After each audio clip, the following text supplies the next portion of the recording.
Grow up on the streets. You start thinking you're invincible.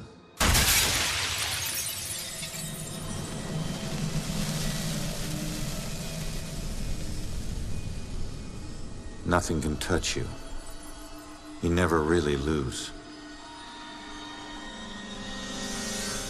Murdered sole suspect puts a unique spin on a very common plot device, solving a murder.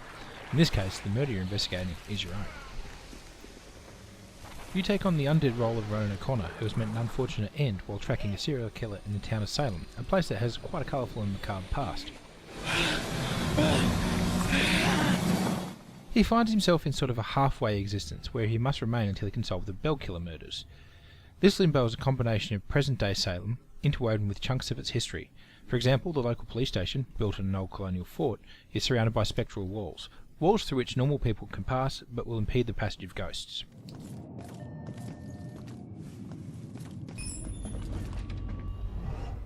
Being a ghost makes life tough for Ronan. He can no longer interact with the world in a traditional way.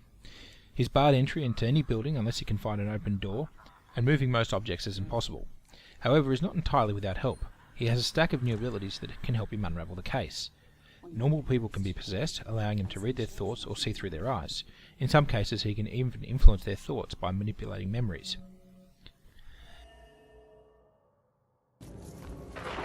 You're up again, kid.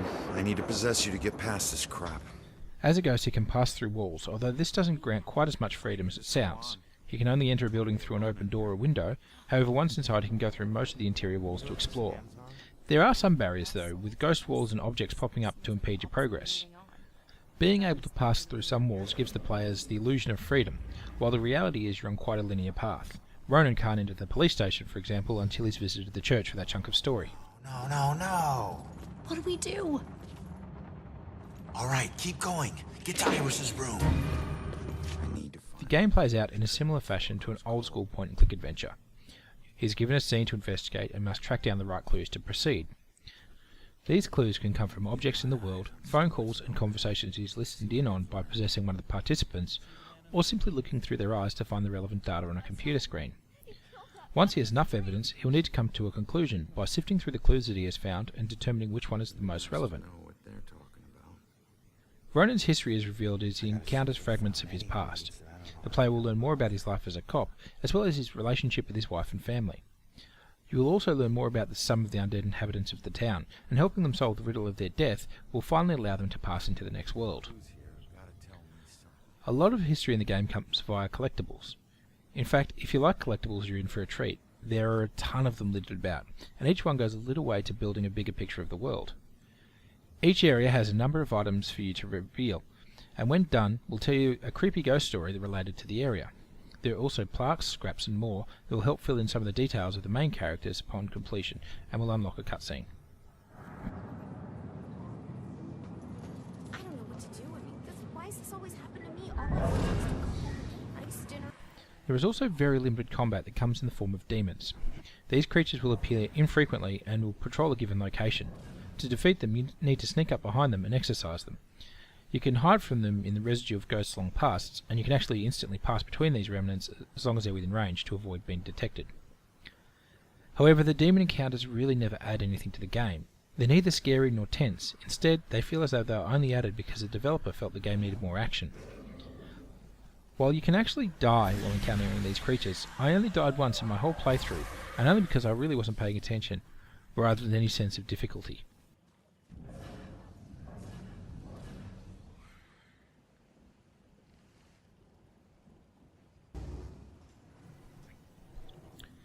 In this game, the ability to possess people feels criminally underused. There are a lot of people wandering around Salem whose thoughts you can listen to. And while at first this seems to add a layer of immersion to the game, in the end it appears to be irrelevant.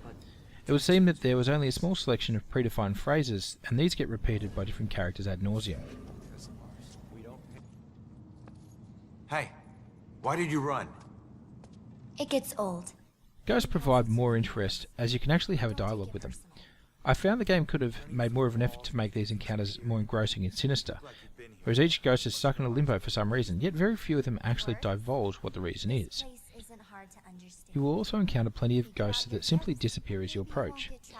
These ghosts actually do a fantastic job of adding story to a scene without saying or doing anything. Their mere appearance speaks volumes. Each one of these keys is a felony. Graphically, the game looks good, but without being spectacular. There are some nice visual effects, such as the ghostly residue on walls that you've passed through, or the translucent effect that Ronan has. However, there were also a few performance issues, in particular frame rate problems and motion blur. Given that there aren't a lot of on-screen effects and draw distances aren't particularly huge, this was a little disappointing. Is your mom's book from the Bell Killer case here? Seeing your own body. Murdered Soul Suspect has a great story to tell, although it does stumble along the way. It does make some interesting choices with game mechanics, and certainly puts a new spin on the narrative style. More of a whodunit than a horror game. There is still a lot to enjoy, although people who are looking for an action-adventure game may find it a tad dull.